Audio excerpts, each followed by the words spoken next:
Hey everybody, thank you for joining us tonight. You know me, I'm Dr. Jada. I'm your weight loss and wellness expert, physician, coach, speaker, author, and entrepreneur. I help high achieving and results driven women not only weigh less, but further their success through my medical weight loss programs, my signature coaching, and my online content. I help you not only look great, but feel better and live at your best. I'm so excited to be here tonight hosting for you Girl Talk Live. We've been doing this for a little over a year, and I tell you what, I have truly enjoyed the time that we spend together. I know it's like really a lot for you to just break away and get a little bit of time to yourself, especially on a Thursday night, but we are declaring and decreeing that Thursdays are now the new Fridays, so we start already diving into a Friday mode, and we started each Thursday night at 8 o'clock just right here on Facebook and Instagram. And Girl Talk Live. So listen, I know here lately you guys have seen me do a lot of stuff here lately, a lot of motivation. I'm really tugging at your heartstrings. I'm pushing you and pulling you in your spiritual space. I'm really declaring that you got this and encouraging you through one of the most unprecedented times in our country's history, and we happen to be living through it. 2020 has really dealt some things just left and right. So we really spent a lot of time getting to know each other on my coaching side in terms of my life coaching and my personal success coaching. But what you don't get a chance to see as much of is the work that I do. When I say to you, physician and weight loss and wellness expert, I am claiming that I'm America's weight loss physician, weight loss doctor expert. I don't always share with you some of the things that's going on the inside when y'all don't see me on the screen and I have on my lab coat. So tonight we get a chance to share a little bit of that with one of my clients who decided that she was like ready to tell it, ready to be here tonight to share with you, and we're gonna have some fun tonight.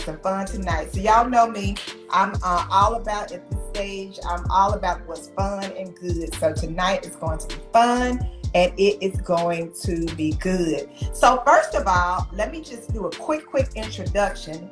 I thought we were going to be able to do it on both Facebook and Instagram. So Facebook, I know we're kind of struggling on this side. We might try it again in a little bit. But for right now, we're going to make sure that it gets over to Instagram. From Instagram to Facebook for the replay. So tonight I have with me Action Angie. Action Angie, and I'll let you share a little bit about yourself. But how did you get the name Action Angie? You've been Action Angie on Facebook for as long as I can remember. Tell us a little bit about how you got that name. You know what? Hello, everybody. How did I know you were going to ask me that? And so I had to... Because actually, I used to be part of a multi-level marketing company called Warm Spirit, and for those who don't know what that is, it was natural skincare products that were beautiful. I love the products, and the face of the company was an African American lady named Nadine Thompson. The money behind it was he was a Caucasian fella, so they had this collaboration. So I was on this multi-level marketing team, and you know, when you on those kind of teams, you got to sell, right? You got to come up with marketing tactics, you got to sell. So we were at this convention, and the young lady that I had come under, and I am going to mention her name because she gave me this name, Rachel Odom. We're still friends now. She was like, let's come up with names, you know, that start with the first letter of our first name that's like an adjective that describes us. Yeah. So we tried to come up with names, and she gave me the name Action Angie. And this had to be, oh my God, back 2005. It's been a while, 2005 or 6 when she gave me that name, and it just stuck. Yeah. Because that's kind of my character. It's like, right. So it's self-proclaimed superhero name. I love it. And you know what? It's so befitting for you. So I'm just going to share a little bit about how Angie ended on. Action Angie is here for us tonight.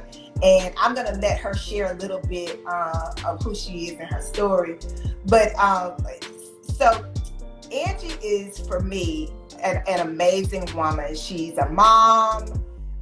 She's actually a grandma now, and she really walks in her superwomanness.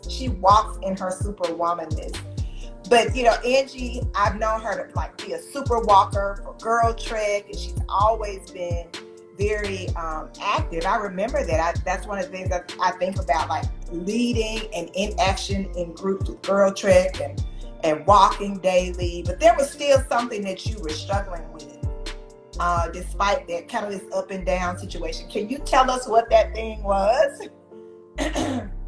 My weight. She's like, I don't want to say it. I don't want to say it. That would, it's funny after you kind of go through some of the journey of losing some weight for real and going through the holistic way of doing it, because I have always been very successful at losing weight.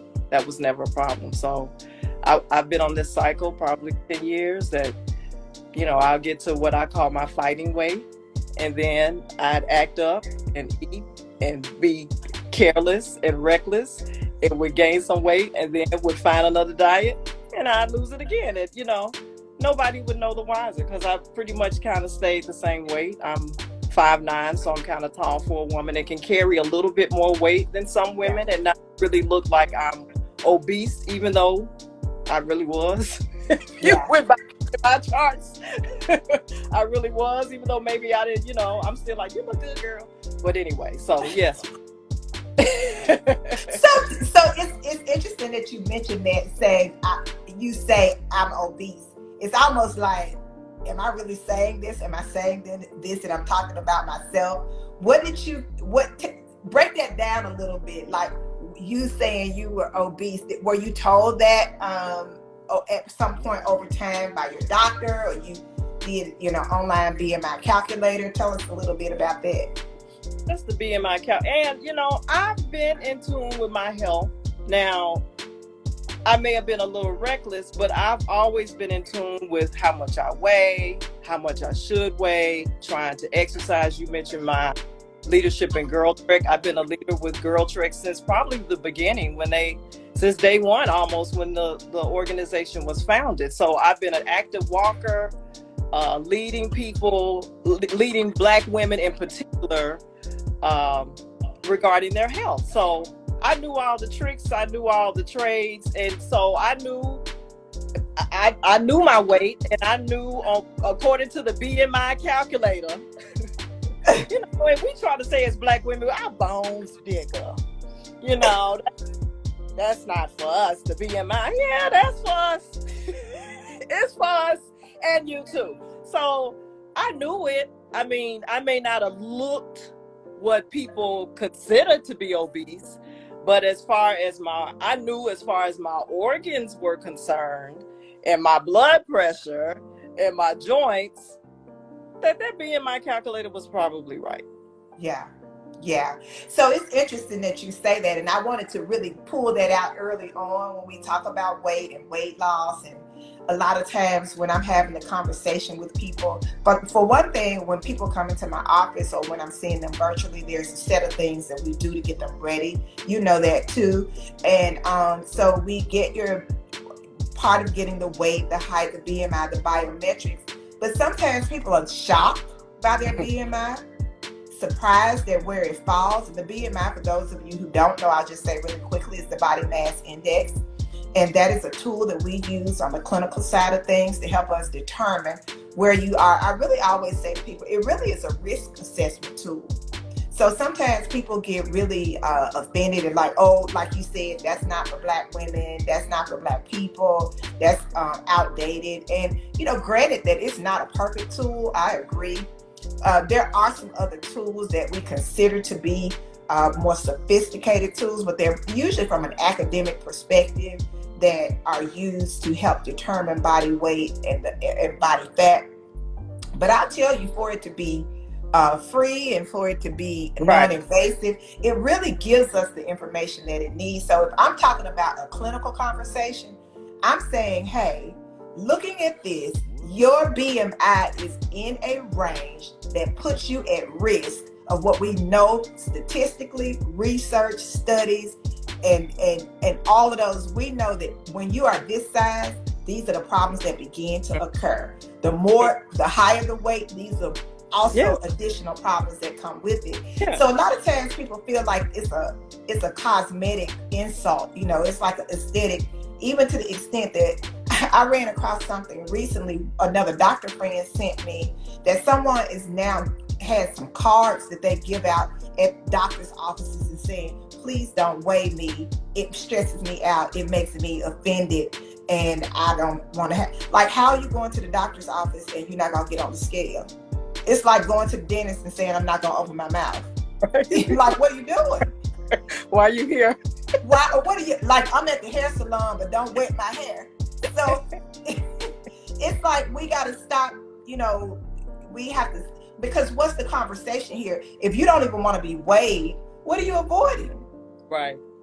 So it's interesting that you would say, yes, I was obese, even though I didn't look like it. So what do you think has looking like it has to do with it? Does that influence your decision to attend to your weight? I'm just asking, have you felt like, if I don't look like it, I'm good? Or what kind of prompted you to really say, I need to get help? Well, the question that you were asking before, it was pretty vain. My reasoning for getting the weight off was pretty, because when I like my clothes to fit a certain way. It's just what I like. You know, I like to look a certain way in my clothes. And when, you know, they get to tugging and tight, and again, I am a tall girl, so for whatever reason, I get really self-conscious about putting on a lot of weight, because being tall, you're already a little bigger in the room a little bit. And so when I get a little more fuller, it's uncomfortable being that big to me, you know. So so, you know, as far as vanity, I like the way I look a certain way, and that would be usually what I'd be chasing after.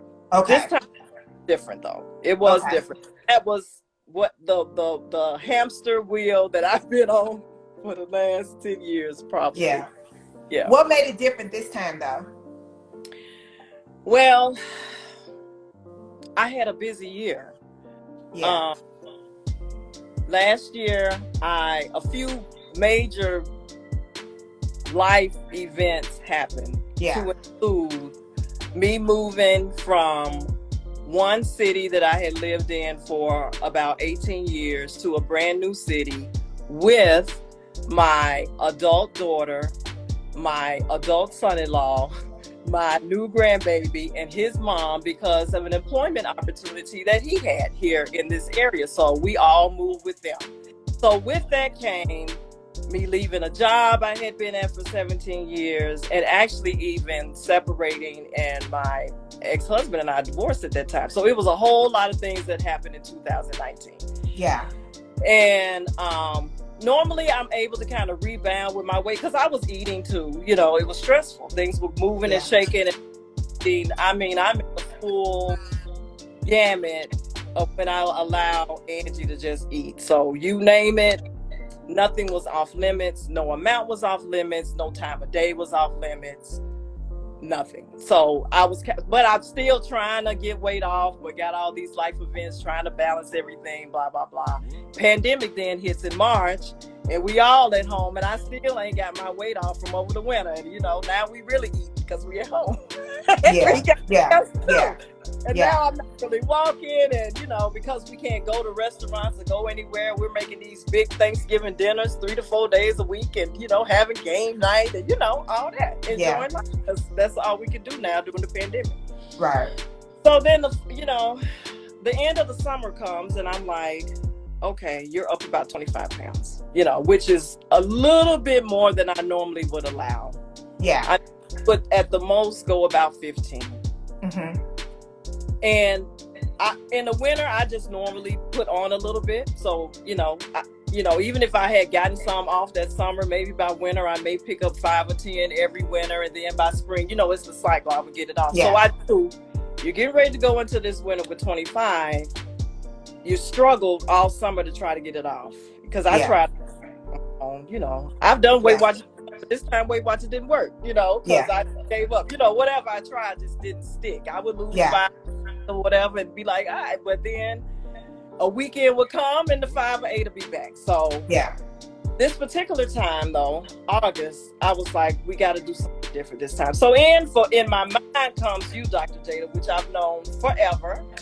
We've known each other over 30 years. Yeah. And I've known about your business with Real. I was there when you. Yeah, and that's right. That's right. I've had a couple of sister friends, sorors, friends that have done your program, and I've seen the results. I saw it. Now, what I didn't know what it took. I never asked, what was it? How did you do it? Yeah. What's the plan? I never even asked the cost. I didn't ask anything. But what I did know, just so you know, Dr. Jada, I always knew you were there. So whenever I decided that I really wanted to lose the weight for good, and not just the physical weight, but what was causing me what was the backstory behind this hamster wheel. Yeah. I always knew when I was ready that I was just going to put my money where my mouth was. Yeah. And so I just made a decision that this was the time. Now, this is also because I got a toxic relationship, with some immediate family members, and healing going on. So it was just a lot of things just kind of going on at one time. And I'm like, now is the time. So that's why I started. Yeah. I think you make a good point too when you talk about that level of readiness. And what I heard you say is what, is one of the things that I talk with my clients when we're doing consultations. I'm assessing, I don't work with everybody. It's some people that's a fit to work with being our programs and the way that our protocols work. And it's some people that they're not so suitable. And for whatever reason, they determine that, or sometimes we do. But one of the things I'm always looking for are those signs of readiness. Because I really believe that when you're working with us, because it is holistic in intention and by design, we are standing for your success. So in every area, because what I have learned and known for a very long time, I've been a student of this work for decades. And I've lived. You've lived it. Okay, so let me just do the testimony, because let me just tell y'all about Dr. Jada. She ain't asked this. I'm just going to throw this little testimony about her. The way that Dr. Jada lives is how I have always known her to be. She's always been concerned about what she puts in her mouth and how it affects her body. But not in a way, and actually Grady Doc said this on a post about you, not in a way that made us even feel uncomfortable. It was like, this is what Jada do. We still gonna eat our fried chicken that we want. And Jada would make opt for a grilled choice. But when I don't need to eat that, she just would opt for that and just kind of, or she would throw some fruit in with her meal versus us throwing in a starch, but wouldn't even be like, y'all need to have this. You just lived the life, and it was noticed. So that's all I want to say. Go ahead. Oh, that's so beautiful. That's so beautiful. Thank you. I want to go back to something you said though around these emotions though. It sounded like this time you recognized there was something different. I'm not just physically putting on weight, dropping weight, putting it on, dropping it. It sounded like this time with all of these things that were just kind of coming back to back, you tapped into something on the emotional. You start to see that there's some connection there. When did that become like a thing? When did you really say, wait a minute, this ain't just a scale thing? I've been knowing, but and again, this morning when I was kind of thinking about what we were going to talk about, I really thought about my eating habits over the last 10 years. And I'm going to call a thing a thing. That's what Iyanla Vanzant always says, right? Call a thing a thing. It was binge eating what I was doing. I was a closet eater. I would slide through a drive-thru. My food of choice, almost like a drink of choice, but my food of choice was something greasy and fried. French fries were my favorite. And so whenever I felt a little whatever in my emotion, happy, sad, whatever, let's celebrate with a drive-thru or some pizza. I don't know. It's just when I think about it, I just consumed, especially looking at the amount of food that I'm consuming now, and I'm my body's sustaining itself off of this much smaller amount of food that I never thought that I was sustaining. I was just eating too much. And it was just binge eating. That's just what it is. But for me, when you think of binge eaters, you think of obese people. Morbidly obese, 600-pound light people. And you know, the thing of it is, even as I was always tall, and I was always really pretty thin, but always had a very healthy appetite. My family knew it. And we just, you know, I got jokes about eating so much and being greedy and, you know, blah, blah, blah. And I did. I ate a lot Thanksgiving. I'm just thinking about all the food I ate. But because I seemed to keep myself together, you know, it just was, you know, the little jokey joke. But, you know. Well, you know what? You bring up a good point, too. And I think this is where sometimes women get thrown off and people, because I know you and I know some things about your family history, and I always have to bring this up. You chopped a lot right there, so I'm going to try to pull it apart here.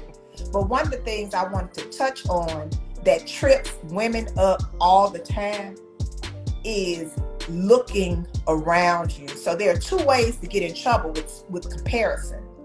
You can get in comparison with someone else in your head. In one way, that's a negative way, and there's a positive way. But for the sake of this conversation, when you look around in the room, when you got that kind of behavior, but no matter what, you still the smallest of larger people, it's almost like this false confidence, like, well, as long as I'm not as big as them, or I'm not anywhere close to my sister, or, you know, everybody in my family, I'm still the smallest one. Like, it's almost like that allows you to have a longer leash. Yes. Have you felt that? Yes.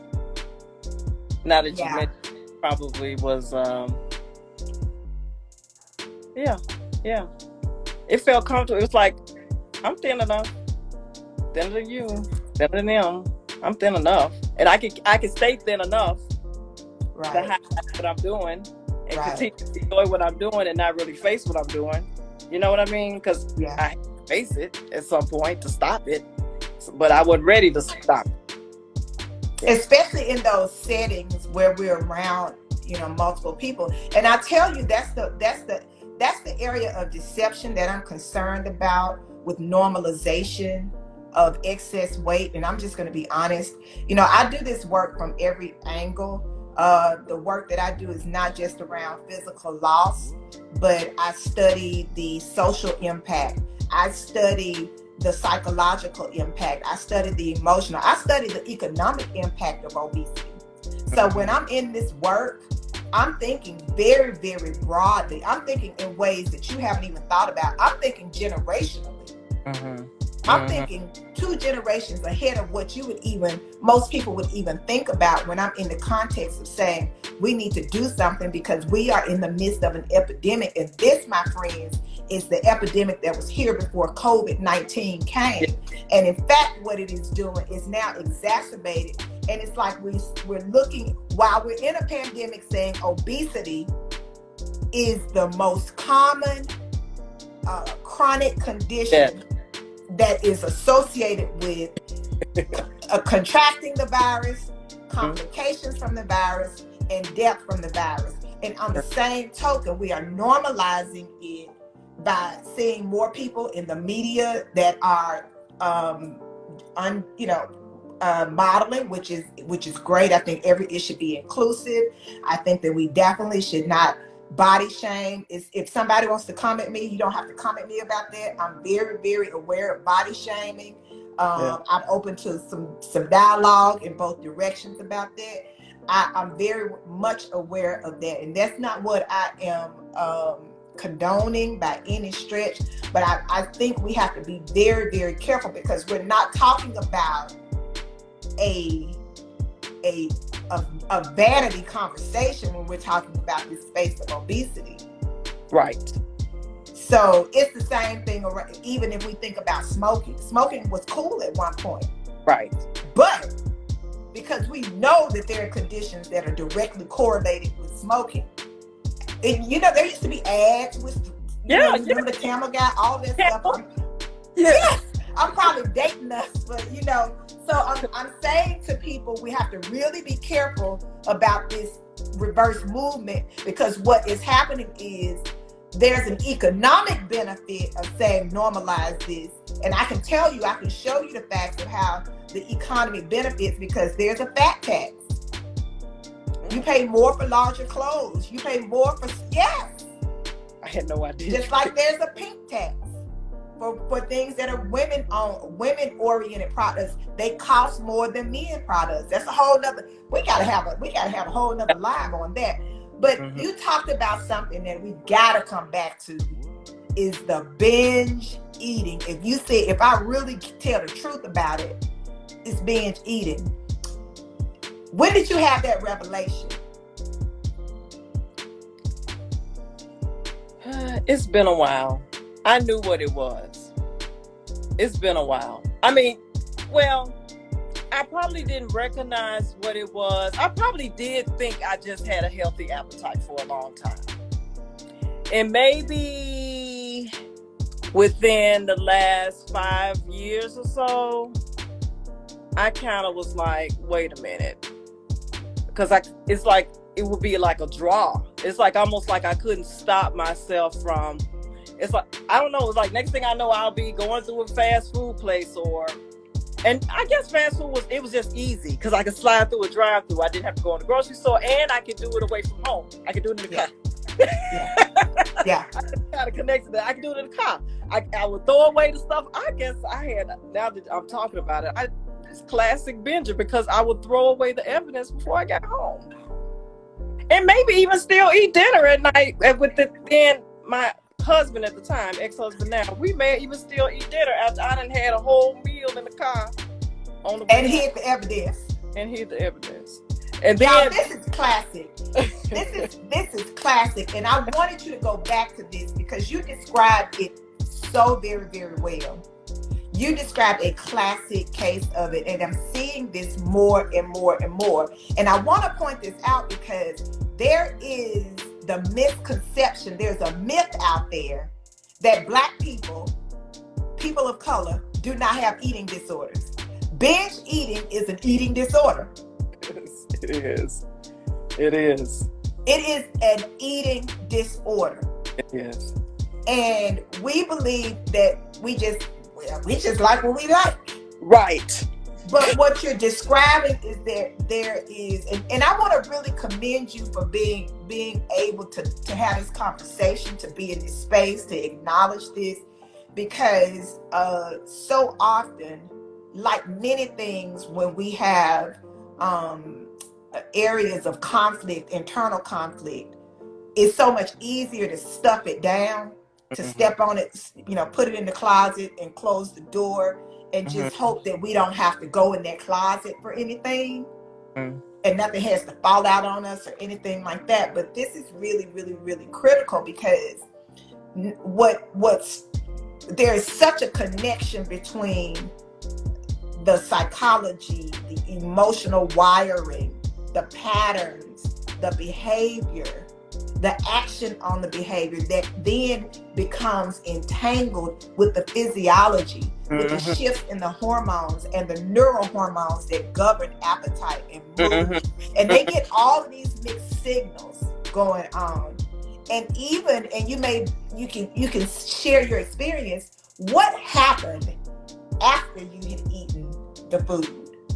After you had consumed it all, balled it up and sat there, what was that feeling like? Most of the times, the food wasn't even that good.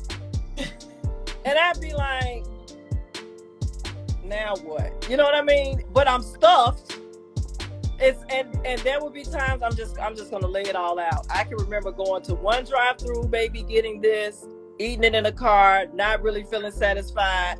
It will go to another one, get something, eat it in the car, and then you feel. Now I never threw up or made but I have felt like, then you're like, I'm not going to do it again. You feel terrible. And whatever happens the next day, and you're just back at it again. So, yeah. So, once again, so classic. It's a classic. That cycle of this is like rev up. I gotta do this. You respond you react to the emotion and then the drive, and then all of a sudden you do this. There's a short window of satisfaction. It's short. And then the guilt kicks in. Yeah. And short. Then the shame kicks in. It does. Yeah. She's like, no, don't let me remember it. So now. Hey, but it's like, now. But it happens so fast. It's like, okay, I ate it, I didn't like it, I'm gonna go home and blah. And then the next day as I ate it, it just happens all like in this big whirlwind. Just now when I'm sitting and really thinking about, I'm like, I can picture myself in the car driving, going to get something, sitting somewhere. I'm just going, it's ridiculous. So anyway. Yeah, but and even this is water anyway. Much as I know it's a red cup day, but and as much as you want to say that was it, I won't do that again, because it's such an anticlimactic experience. It's like something happens and then it happens again, despite you saying that you weren't going to do that. So folks, I think the thing to acknowledge here is that you knew that there was something going on. It's like, but what do I do? Right. And I would tell you that it is and some people are on. I'm wishing. Thank y'all for hanging in there on Facebook that we could have got you there. But just knowing that this is your silent routine, like there's nobody else in this world of isolation. So much so that you're protecting yourself from yourself by putting away the evidence. Like there's so much that goes into this kind of cycling, it's emotional cycling too, that how do you get out of it? It's like, how do you get out of it? And so fast forward, you knew that you needed to get some help this go round. And having done that, I want to ask you, what have you become present to? What have you learned about yourself in this space now? I mean, first of all, tell them your success. Share that. What happened? So you don't have to tell them the how. We can't tell them the how. No. Don't, but how much weight did you lose? How long? I've lost 30 pounds. I think I started like August 31st or September 1st. And here it is, the middle of November. And I've lost 30 pounds. And I'm really at my fighting weight to stay. And I'm feeling really good. And I'm feeling really sexy. And I'm feeling really healthy. And I'm feeling clear in my mind. And I really believe this time the healing came with the shedding of the weight, because I had to do something. I had to do some mental work that I didn't think I kind of knew I was going to do. So that's why I was ready for it, because I knew I had to continue to heal, and I knew it was tied to eating and my weight. And it did happen along the way. That's for sure. I had to, like, when I wasn't, I hate to say rigid, but if you're losing weight, of course you ain't eating everything you want to eat. That's just a given in any program. And this time I wanted to stick to it. I was like, no cheating. I was going to follow it to the letter. So there were some times when your body's like, give me something. I remember. Yeah, we had to coach through that. I was like, I don't know if I'm going to make it, and my taste buds are so bland. So one day I'm just standing in the kitchen, and I had eaten whatever I was supposed to eat for the day. And I'm like, okay, Angie, there's nothing else to eat. It may have been a Saturday afternoon. Weekends are easy to binge, because they're kind of lackadaisical anyway, you know, so you could eat breakfast, eat heavy, go back and get a snack. It was the pandemic, you know what I mean? So Right. one of these Saturdays, I was just hanging in the kitchen, had eaten what I was supposed to eat, and was kind of bored.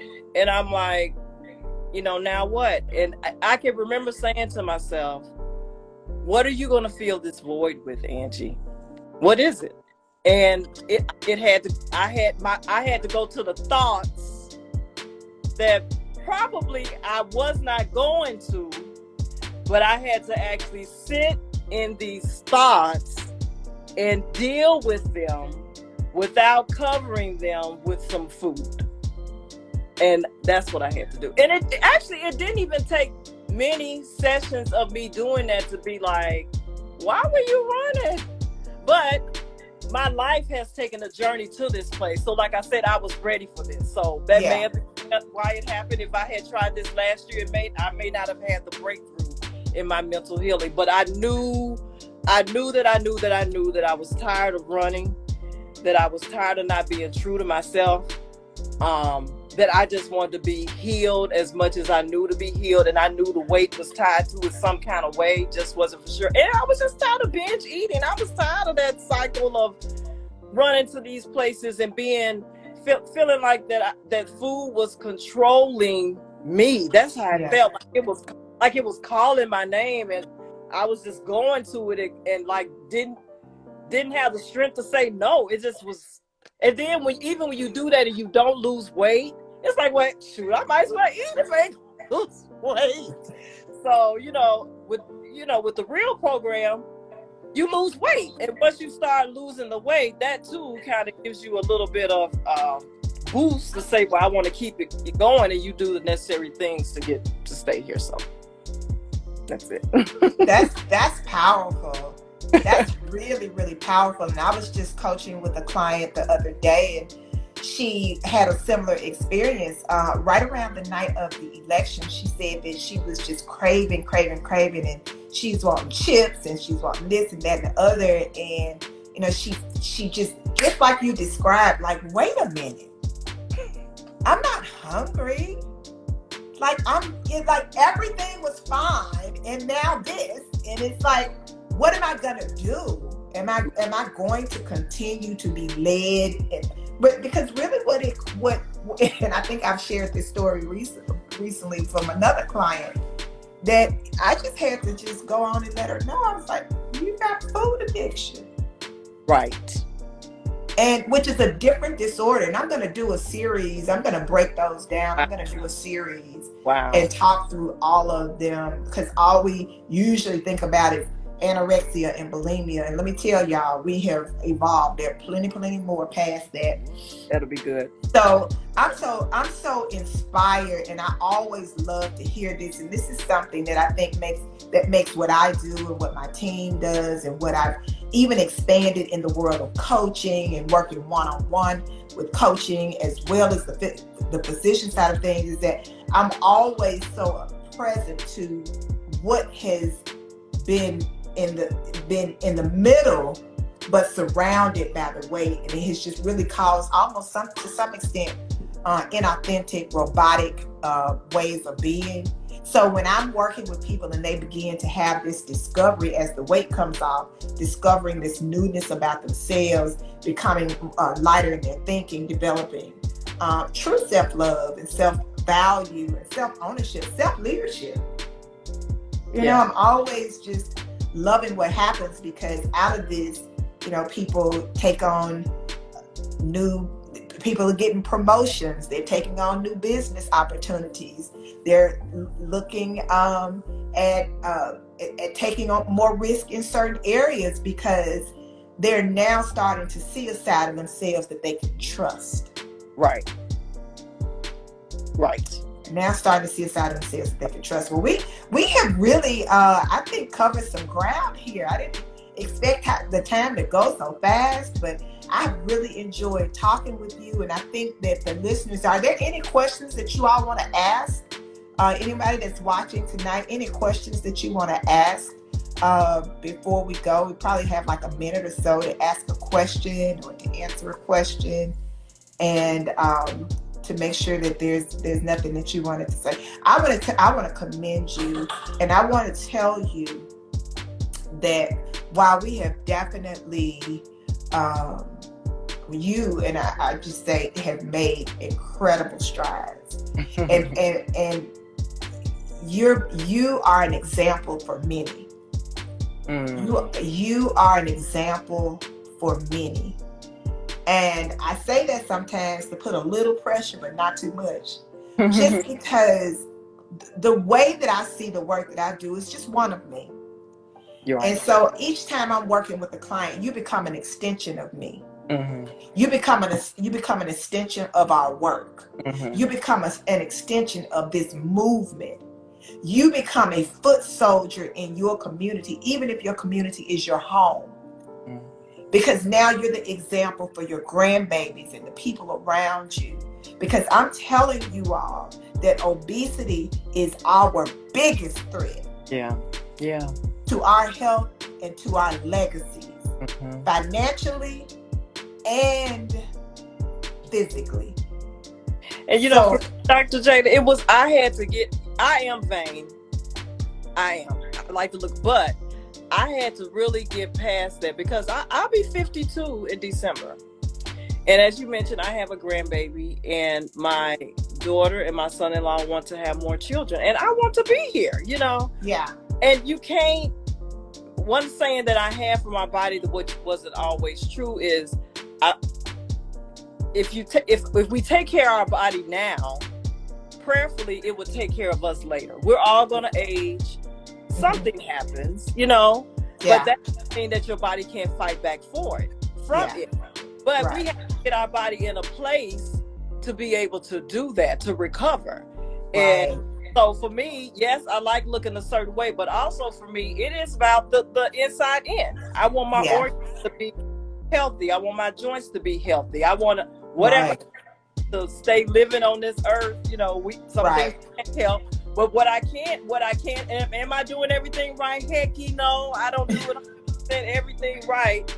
But, you know, I'm cognizant, you know, of things. It's just not like, oh, whatever. You know, some people like, oh, whatever, I'm just going to give up. But we can't give up. We cannot give up. One body. We cannot give up. We cannot. We can't afford to. And I tell you, the sooner you start to really honor your body in that way, the more you get the return on the investment. You know, you get the return. Somebody asked, what is the program? And then we have another person that asks, what role does spiritual focus, prayer, etc. play in weight loss and the road to health? So I'm going to try to answer those very quickly in one, because I think that does lend itself to what we do. And thank you. Someone has posted up there. If you have any questions, I actually have a freebie. I just didn't load it up just yet. So if you want to know more about the program, or if you want the freebie, which is what your doctor has forgot to tell you about weight loss, just email right there to Dr. Jada at drjadamd.com, and I'll make sure that I email that back out to you. So it's it is what your doctor forgot to tell you about weight loss. So thank you for reminding me, and I appreciate you putting that up. So if y'all if you want to get more information, just send it there. But our program is a holistic and comprehensive program that brings together the best of both worlds. It's my physician medical weight loss specialty and expertise that comes together with my inside view of what happens that causes the weight, that also causes the challenges with releasing the weight, both on the inside and out. So I bring those two together to help you not only lose what's on the outside, but shed the baggage that's holding you back. And so that program does address the spiritual components of things. We're definitely looking holistically at the person within. And a lot of times what happens is there's a discovery, or sometimes a rediscovery of who we are, where we kind of picked up these things along the way, mixed messages that we got in our earlier years that didn't affirm us, that took away from our ability to affirm ourselves. There are so many things and signals that get disrupted in the way that we are, the things that happen in our lives. And some of that comes through trauma. Some of it comes through loss. Some of it comes through grief. There's so many things that really influences. I always say, show me a person that has only a weight problem, and I can find something else that they have not even discovered for themselves. So we definitely recognize, I recognize, and I know, and that's why I decided to really do this work in the way that I do it, because it cannot be done in a 5-minute visit in an office while I'm giving you a handout and telling you to check out and pay your bill and do your copay and all these leave some urine. It doesn't work that way. Right. This is too important. It's too important to leave it up to a handout. People are perishing for lack of knowledge. Mm-hmm. People are perishing for lack of knowledge and lack of ownership and lack of self-leadership and all of those things. So if you have more questions, you want to get more information, our programs are customized. We look at the individual, we determine what is the problem so that we can then develop your solution. So I so appreciate you being here tonight. You were wonderful. And I know this must not have been easy. There are some things that I don't even think you thought that you would talk about, right? It was okay. It was okay. Nervous. I was really nervous, but and I don't know why, because I mean, speaking in front of people or even interviewing is not hard for me, but this is a different journey. This is new. So this morning I did take some time to really, I kind of meditated all day on today about this evening. And I just pray that it, resounded with someone. You had mentioned that there's always something behind the weight. I had trauma. I had trauma as a girl that I've been dealing with, trying to heal. And there is always something behind it. We women have something that we are. Everybody got something. Everybody. And I live on the premise that we are more alike than we are different. And I don't mind being an open book and sharing my life, even in my personal space, because I just feel like if people feel like they know who you are or see themselves in you, they are more comfortable around you. Yeah. Oh, yes. When you mentioned about the weight, women, there is something connected to that weight. It's just not because you like chips. It's just not because you like whatever, hot dogs or whatever it is that you like, or donuts. A lot of people like sugar. It's an addiction, and before you know it, the body just wants it, and you in this cycle, and I couldn't see how to break it, because as you said, it was in my body to crave. It was, the more junk food you eat, the more your body craves, the more you can consume. It was an endless cycle. It's an endless cycle. Yeah. So I definitely appreciate you sharing that. And you just plucked something in me, because for a while I've been sitting on this concept that I've been wanting to share, called the anatomy of a craving. And so I'm going to complete that. And I want y'all to hold me to it, okay? I want y'all to hold me to it. In fact, you have the email right there. Put the email up there again. I want y'all to email me like once a week. I'm going to try to get it done quickly, because I don't like a lot of emails. Email me once a week, everybody. Email me once a week until I get that product out there. And I'm going to give it to you. In fact, I'm going to I'll probably even do a small group on the anatomy of a craving, because the people perish for lack of knowledge. Y'all, we're going to make it. We're going to make it. We're going to make it. Okay. All right, put that email back up there. Put that email me and check on me, and make sure that I'm putting this product out here, y'all. Make sure I'm getting it done. And of course, if you want any additional information. All right, y'all, it's time for us, I guess, to break. I didn't bring my music, my theme music. I'll have that the next time. Thank you so much for joining tonight. I love y'all. I have grown to love this. I used to be like, but now I look forward to it. I really, really do. So it's something about pushing through in your purpose. Yeah. So you know me, I'm Dr. Jada, your weight loss and wellness expert, physician, coach. author, and entrepreneur. I help high achieving and results driven women not only weigh less but further their success through my medical weight loss programs, my signature coaching, and my online content. I help you not only look great but feel better and live at your best, because I want you to apply winning principles to losing weight and gaining your life. All right, y'all. Have a wonderful weekend. Bye, y'all. They got the pearls. Bye-bye.